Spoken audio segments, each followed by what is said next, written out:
Izemute abakunzi ba RDM studio tubahaye ikaze cyane muraho neza nkuko bisanzwe muri kumwe na Christelle hamwe na Emmanuel hobe muraho neza turashimana n'ukuri turakomeye cyane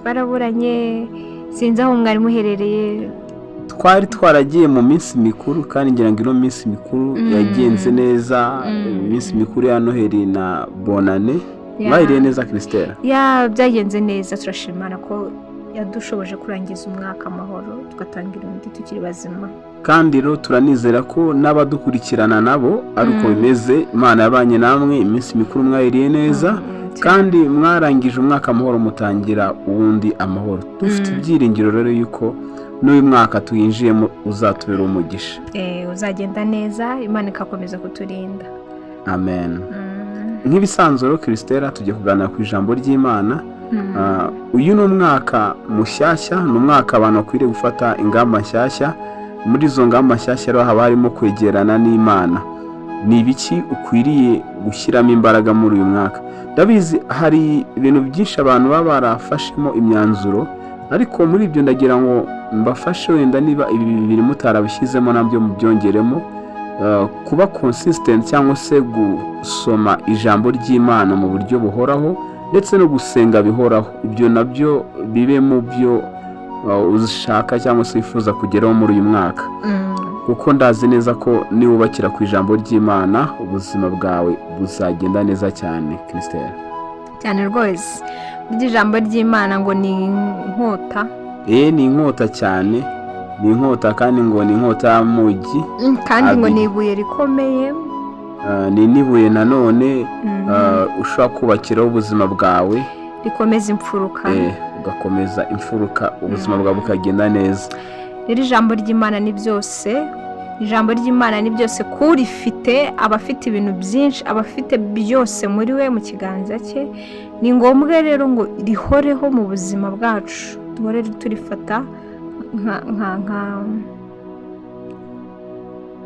nk'ingenzi turifate nk'ikintu cy'agaciro Dawidi yaravuze ngo ijambo ryawe ni itabaza ry'ibirenge ni itabaza ry'ibirenge byanjye ngo ni itabaza rimurikira inzira zanjye ni ukuvuga ijambo ry'Imana niryo rimurikira ubuzima bwacu tukagendera mu mucyo tukabaho tutari mu mwijima kandi mu kuri nta mukristo udafite ijambo ushobora gukomera uyu munsi wa none rero tugiye kuganira ku ijambo ry'Imana turaza kuganira ku bintu bitatu by'ingenzi buri mukristo wese akwiriye kurinda mu buzima bwe ibintu bitatu by'ingenzi umukristo wese akwiriye kurinda mu buzima bwe turi buze kwirefera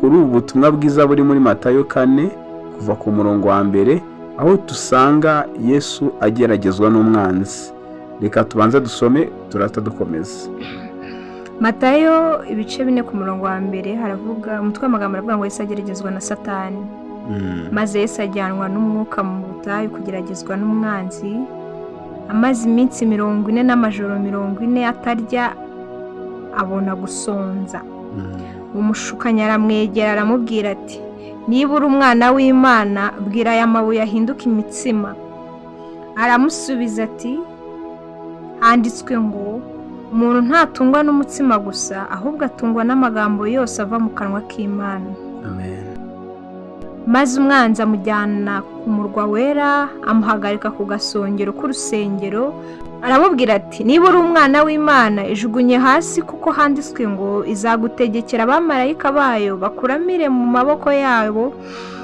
ngo udakubita ikirenge ku ibuye Yesu aramusubiza ati kandi handitswe ngo ntukagerageze Uwiteka Imana yawe murongo wa 8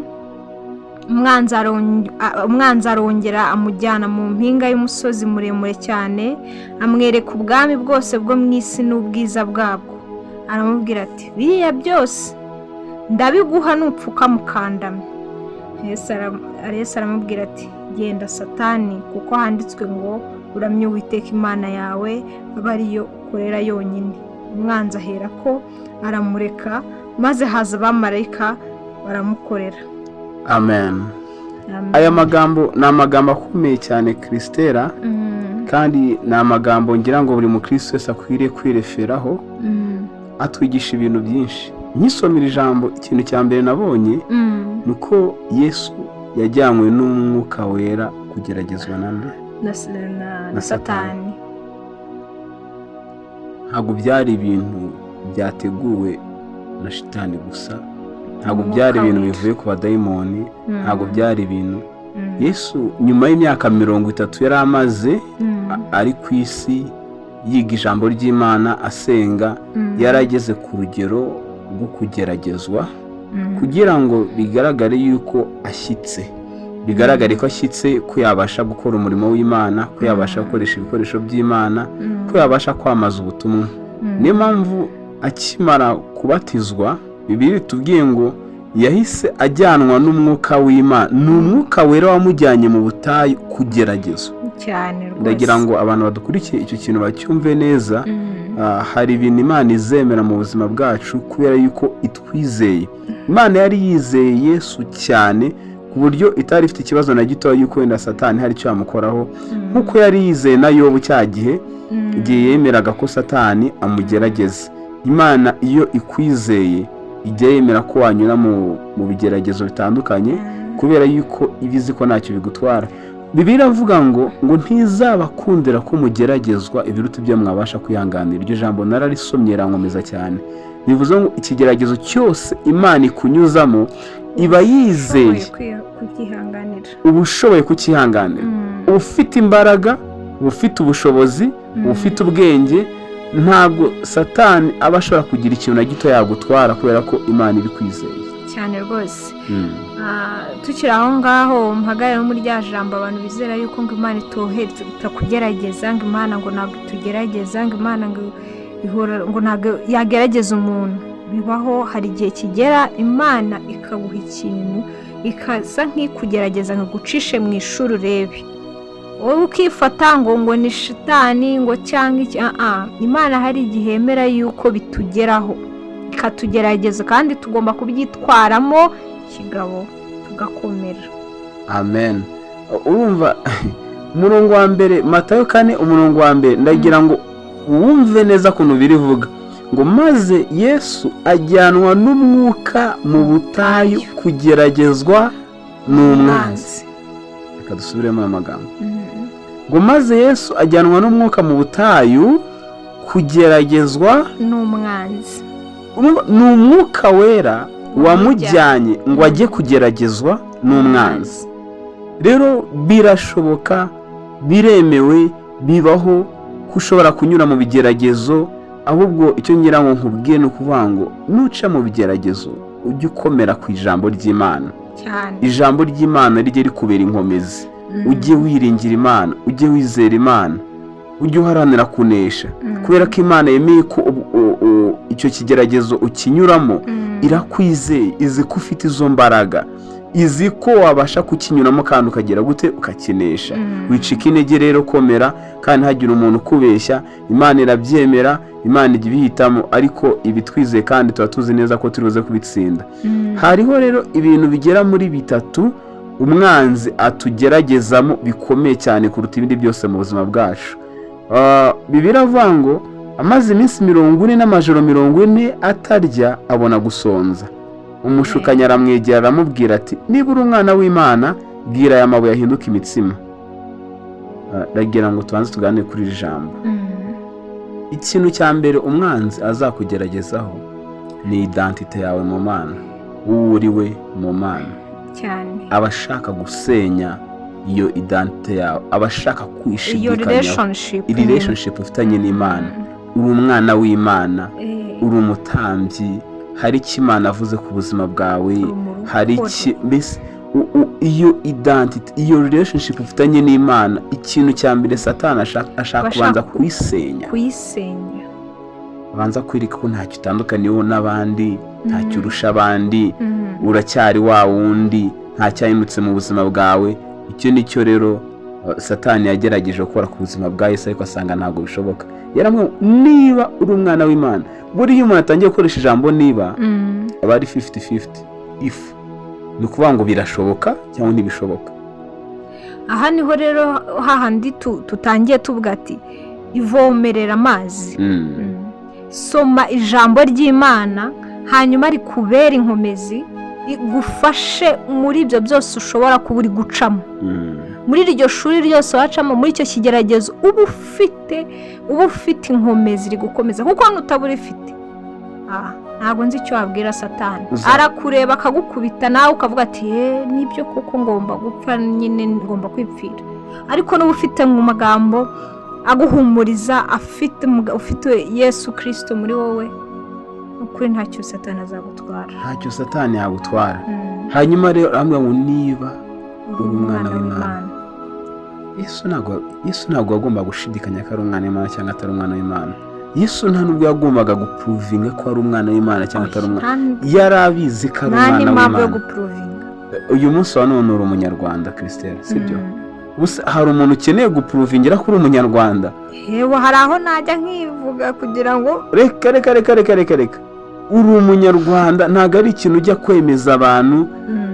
Umuntu wajya kwemeza abantu ko ari umunyarwanda, ahari wenda yaba ari nk'umuntu, bano bantu bajya baza bakagura ubwenegihugu. Hari abantu bumvishe baza bakagura ubwenegihugu, umuntu akaba ari nk'umuzungu akaza ngo bakavuga ngo ni umunyarwanda. Kubona umuzungu w'umunyarwanda nabyo ni igitangaza. hanyuma rero agashaka kwemeza abo bantu ko ari umunyarwanda. Urumva uwo nguwo nyine hari impamvu nyinshi zikwiriye gutuma apuruvinga, yemeza abantu, ashaka no kwemeza, ashaka ko abantu banamwemera ko ari umunyarwanda, kubera ko hari ibintu byinshi bigaragaza ko atari umunyarwanda cyane. Ariko wowe nk'umunyarwanda ntabwo uzigera na rimwe ushaka kugira umuntu wemeza, kuko urabizi muri wowe uri umunyarwanda, wakuze uri umunyarwanda. ahangaha rero Satani yegereye Yesu aramubwira ngo niba uri umwana w'Imana, bwira aya mabuye ahinduka imitsima. Iki kintu kigendana n'ubukene umuntu aba afite cyangwa n'ikibazo umuntu aba afite. Ntabwo Satani ari kubwira Yesu ikintu abona Yesu adakeneye. Muri uwo mwanya wibuke yuko Yesu yari ashonje, yari amaze iminsi 40 n'amajoro 40 atarya atanywa. So abona yuko rero ashonje, aravuga ati nimufatira kuri iranzara araza areba bwa bukene bura, ajya areba ikibazo ufite. Nk'iyo umuntu afite ikibazo cy'amafaranga, Satani aba ashobora kunyura mu mafaranga akaza kugerageza. Ibyo witonda ube maso. Niba wenda uri umukobwa ushaka umugabo, uri umusore ushaka umugore, Satani ashobora kunyura kuri ubwo bukene akagusanga akakugerageza. Ujye ube maso. Niba uri umubyeyi warashatse nturabyara, ukeneye urubyaro, hashize imyaka 5, uwo mwana ushaka cyane, aho ngaho Satani ashobora kuhanyura akakugerageza. Rero ibyo dukennye Satani arabizi. Satani yarazi neza yuko Yesu ashonje amaze iminsi 40. Ni nayo mpamvu yagomba guhitamo aho hantu akaba ari hamugeragereza, kuko yarazi ko ari gutekereza akabango arashonje, nimubwira ngo arihindure kuko birashoboka. Ikindi kintu nshaka kubanza gukiriyaringa mbere yuko dukomeza, ahari wenda abantu bajya bumva kugeragezwa kwa Yesu bakagira ngo ni nk'ikiyoka cyaje cyangwa shitani yaraje muhagarara imbere. Oya, Yesu yari ari mu butari marasenga, ni nk'ijwi riza mu muntu bikamubwira, ukumva ni nk'ibitekerezo. Reka we mbishyire muri ubwo buryo, kabata ari ku bundi kundi umwana w'Imana, kuki najya gusonza, konzi ko mfite ubushobozi bwo guhindura amabuye imitsima, kandi nk'abandi umwana w'Imana, iryo mukobwa mwiza nkabura amafaranga. Nyine ugatangira kumva ijwi, ukumva ni nk'ahari uri muratekereza ibyo bintu, ukumva ni ubundi kubera iki. Nyamara ntabwo ari wowe, ahubwo ni umwanzi wamaze kugera hafi yawe uri kukuvugiramo. Ni umwanzi wamaze kugera hafi yawe uri kuvuga akongorera, nawe ukagira ngo uriho uratekereza. Ubundi kuri umwana w'Imana, kundi umwana w'Imana, kuki nahindura amabuye umutsima nkirira ko nanashonje.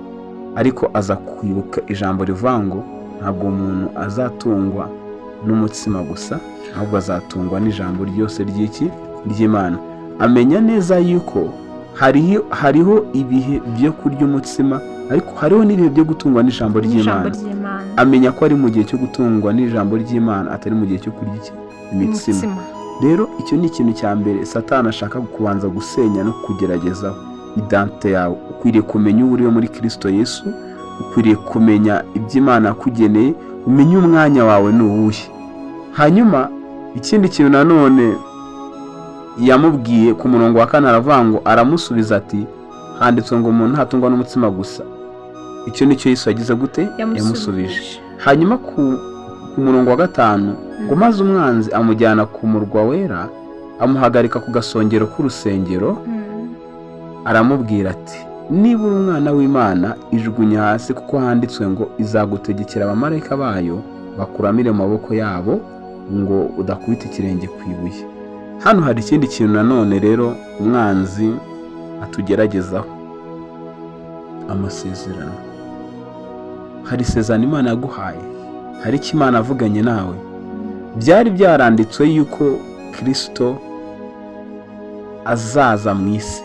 Hari ibintu byinshi byari byaramwanditsweho, hari ibintu byinshi byari byaramuvuzweho.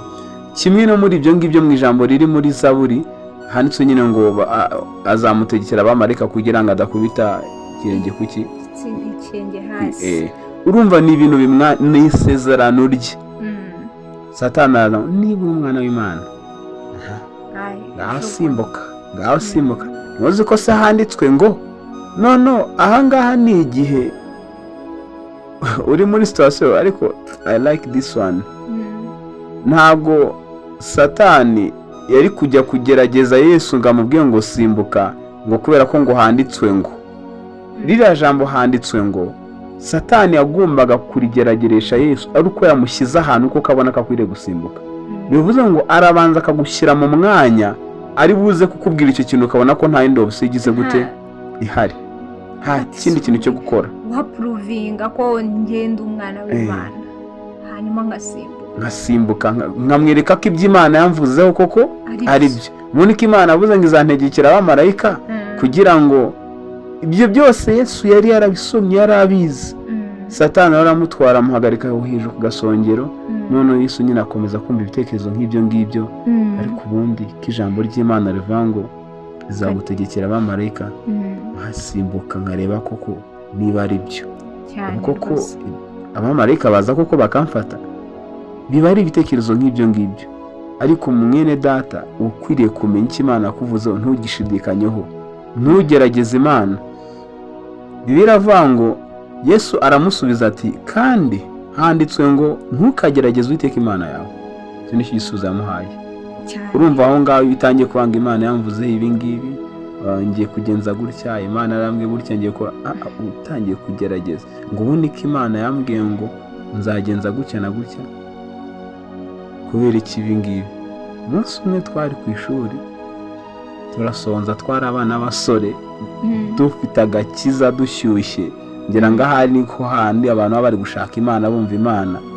Turabanga ubundi ko tuzi ko muri Kristo Yesu dufite ubushobozi bwo gukora imirimo n'ibitangaza, kuki tutakora mirakomane tugasenga Imana akava mu ijuru? Ni nk'amafaranga akava mu ijuru, cyangwa se turabanga reka dusenge.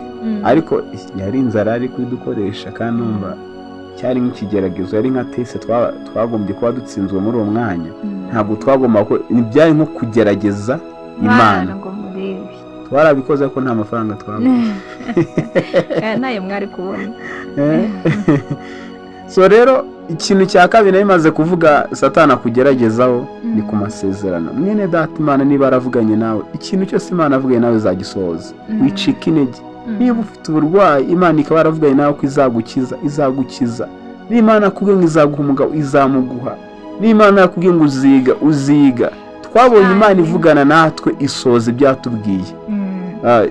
Nabonye amasezerano menshi y'Imana, kandi menshi nabonye igera gute asohora. Imana nawe icyo yavuganye nawe izagisohora mu izina rya Yesu. Humura, ijambo ryose Imana yakubwiye biravuga ngo kuko ari nta jambo Imana ivuga ngo rigire gute rihere. Imana mu ijuru ihabwa icyubahiro. Ijambo rivugira ikurikirana inshuro ibihumbi n'ibihumbi. Umurongo wa 8 haravuga ngo umwanzi arongera amujyana mu mpinga y'umusozi muremure cyane, amwereka ubwami bwose bwo mu isi n'ubwiza bwabwo. Aramubwira ati biriya byose ndabiguha nupfuka mukandamye. Test ya 3 rero bari bijyanye n'ubutunzi. Umwanzi azi ko dukunda ubutunzi, aratugerageza cyane ngo aramutwara amushyira ahantu yagomba kuba ari kureba ubutunzi bwose bw'isi n'ubwiza bwabwo, arangira amubwira ngo biriya byose uri kubireba, biriya uko ubibona byose ndabiguha nupfuka mukagira gute kandamye. iryo jambo nararisomye kukuramya Satani yari gupfukama, reka tuvuge ko yari gupfukama akamuramya nk'iminota mike ni amasegonda nko kunamuka ko kuramya buriya yari ni nko kumuramya, ni nko kumusenga se, ni nko kumuha icyubahiro se, ni nko kumufata nk'Imana yawe. hanyuma ako kantu gatoya cyane bakahita bamuha biriya byose, ubutunzi bwose amweretse, buriya butunzi bwose yakwita buhabwa. ngereranya no mu buzima bwacu busanzwe, Satani adusukisha akantu gatoya akakubwira ngo ukora kino kintu, wowe ukavuga ati okay kubera ari gatoya nta kibazo ndaza no kugaruka nsaba Imana imbabazi. hariho ibintu, hariho ahantu winjira ukaba utabasha cyane rwose. nibutse inkuru yo muri Bibiliya y'umusore witwa Esawu na Yakobo. Esawu yabwiye Yakobo ngo uko nisonzeye ubundi ubwo butware bwanjye bumara iki? Ni igihe Esawu yari yagiye guhiga, bari abana bari abana ba Isaka. noneho Esawu akaba umuhigi, Yakobo akaba umwana wiberaga mu rugo agafasha nyina guteka. hanyuma rero Esawu avuye guhiga yashonje nta muhigo, araza abwira Yakobo ati wamaye ku bitukura byawe, yarakaranze ibishyimbo biryoshye cyane, wamaye ku bitukura byawe. arangije aramubwira ati njye se nimbiguhuramo iki? yari afite rubura ubutwari bwo kuzahabwa umugisha nk'umwana w'imfura, ko Esawu niwe wari umwana w'imfura yagomba kuzahabwa umugisha na se. ndamubwira ati nimbiguha urama ubutware bwawe. Esawu aramubwira ati ubumara iki kuba nagiye kwicwa n'inzara? aramuhereza ibishyimbo, undi nawe agira gute, yemera gutanga ubutware.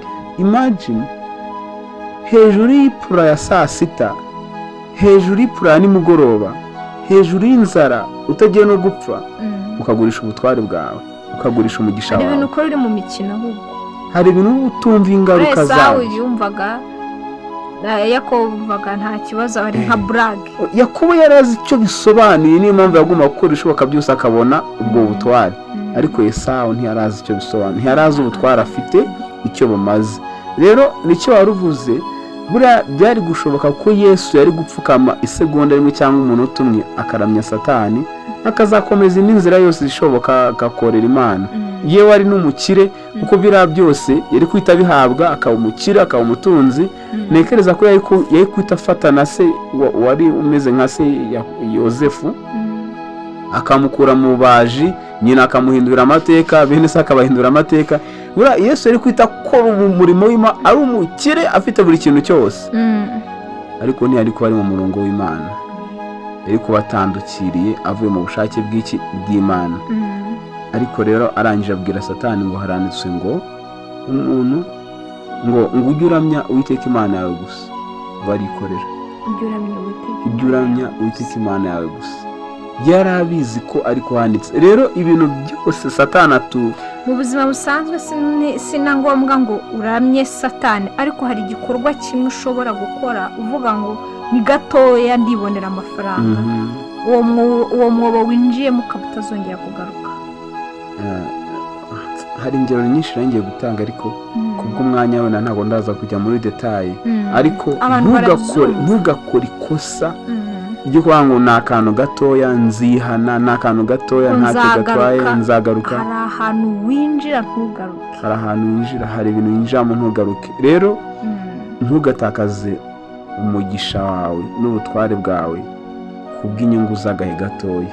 Yesu yakoze umurimo w'Imana ku isi ari umukene. yigeze kubwira umuntu ngo umwana w'umuntu ntafite aho kurambika iki umusaya. ntiyari afite pe, ntiyari afite aho kuba, uko bagendaga nuko nguko. ariko yaza ko yarapfukamye akaramya Satani, wasanga yari kumukorera, buri afite buri kintu cyose, ari nk'umukire. ariko uyu munsi wa none ntiyari kuducungura. yewe ntiyari no kujya, niba yari kujya mu ijoro, buriya ntabwo mbizi. icyo nshaka kuvuga rero, ujye wemera icyo Imana agennye ku buzima bwawe, icyo ni cyo cyiza, aho kugira ngo wakire ubutunzi bwo muri iyi si bw'agahe gatoya uzabura ubugingo buhoraho, nta kintu byakumarira. Bibiliya iravuga ngo mbese umuntu yatanga iki ngo acungure ubugingo bwe? Ngo mbese byakumarira iki nutunga ibintu byose byo mu isi ariko ukabura ubugingo? Niko birivuga. Nta kintu na kimwe ukwiriye kugereranya ubutunzi ndetse n'agakiza byo mu Mana. Ibyo rero nibyo bintu bitatu twashaka kuganiraho kugira ngo tubwire umuntu wese udukurikiye, ujye wirinde ku masezerano Imana yaguhaye, umenye ko nta yindi Mana ukwiriye gusenga, ukwiriye kuramya atari Imana yo mu ijuru, atari Uwiteka. Umenye kandi yuko umenye position yawe, umenye umwanya, umenye relationship yawe ufitanye n'Imana. Ntugashidikanye kuri relationship yawe n'Imana, ntushidikanye ku masezerano, ntushidikanye ku kintu icyo ari cyo cyose. Niwumva amajwi akongorera, ujye wibutsa ijambo ry'Imana, wibuke ko ari cyo Yesu yagize gute, yatsindishije Satani. Yaramubwiraga ngo handitswe ngo. Nawe uri ukwiriye gutunga ijambo ry'Imana, akaba ari ryo uzajya ubwira Satani igihe atangiye kugerageza, handitswe ngo. Turabashimiye cyane rero Christella, dushimiye n'umuntu wese wadukurikiye wumvisha amagambo. Ndizera yuko hari icyo ugiye gukora, ugiye kurinda position yawe mu Mana, ugiye kurinda amasezerano Imana yaguhaye, kandi utazigera uramya indi Mana iyo ari yose. Imana ibahe umugisha kandi Imana ibagirire neza. Ubutaha tuzagaruka dukomeze tuganire ku ijambo ry'Imana. Turabifuriza umwaka mushya, muzahahe muronke kandi uzabere umwaka wo kubakira ku ijambo ry'Imana no kunesha umwanzi. Murakoze cyane. Shalom. Shalom.